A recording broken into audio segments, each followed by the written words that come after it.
പൂച്ചയും public speaking തമ്മിൽ ബന്ധമുണ്ടോ? തീർച്ചയായിട്ടും ഉണ്ട്. പബ്ലിക് സ്പീക്കിംഗ് സ്കില്ല് ഡെവലപ്പ് ചെയ്യാൻ ആഗ്രഹിക്കുന്ന ആളുകൾ പൂച്ചയുടെ ഈ ഒരു 3 ക്വാളിറ്റി നമ്മൾ ഇംപ്ലിമെൻ്റ് ചെയ്താണ്ടല്ലോ ഒരുപാട് ചേഞ്ച് ഉണ്ടാവും. പറയട്ടെ, പൂച്ച നമ്മുടെ വീട്ടിലേക്ക് വരികയാണ്. അതിന് നമ്മുടെ ഉമ്മറമെന്നോ അടുക്കളയെന്നൊന്നും അതിന് നോക്കാനൊന്നുമില്ല. പക്ഷേ ഏത് സ്ഥലത്തേക്ക് വരുമ്പോഴും പൂച്ച വളരെ കോൺഫിഡൻ്റ് ആയിട്ടാണ് വരുന്നത്. അതുപോലെ നമ്മൾ സ്റ്റേജിൽ കയറണ്ടേ, നമ്മൾ വേദിയിലേക്ക് കയറുമ്പോൾ ആ കോൺഫിഡൻസ് നമുക്ക് വേണം.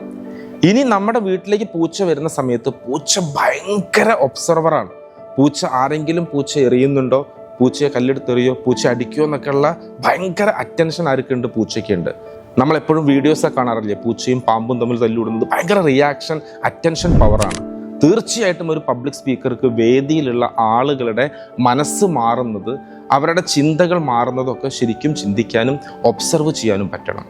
അടുത്തൊരു കാര്യം, പൂച്ച വരുന്ന സമയത്ത് ഒരിക്കലും അത് മറ്റുള്ള ജീവികളെ പോലെ അറ്റൻഷൻ കിട്ടാൻ വേണ്ടി സൗണ്ട് ഉണ്ടാക്കുന്നില്ല. ഓട്ടോമാറ്റിക്കലി പൂച്ചയെ നമ്മളാണ് എന്ത് ചെയ്യുന്നത്, ശ്രദ്ധിക്കുന്നത്. പൂച്ചയുടെ അടുത്തേക്ക് പൂച്ച നാച്ചുറലി ഒരു അട്രാക്ഷൻ കൊണ്ടുവരും. അതുപോലെയാണ് നമ്മൾ ചെയ്യേണ്ടത്. നമ്മൾ വേദിയിലേക്ക് എത്തുമ്പോൾ, നമ്മൾ സ്റ്റേജിൽ മൈക്കെടുത്ത് സംസാരിക്കുമ്പോൾ മുന്നിലിരിക്കുന്ന വ്യക്തികളുടെ അറ്റൻഷൻ നാച്ചുറലി നമ്മളുടെ അടുത്തേക്ക് നമുക്ക് കൊണ്ടുവരാൻ പറ്റണം. പൂച്ച നമ്മളെ പഠിപ്പിക്കുന്ന പാഠം കോൺഫിഡൻ്റ് ആവണം, നല്ല ഒബ്സർവർ ആവണം.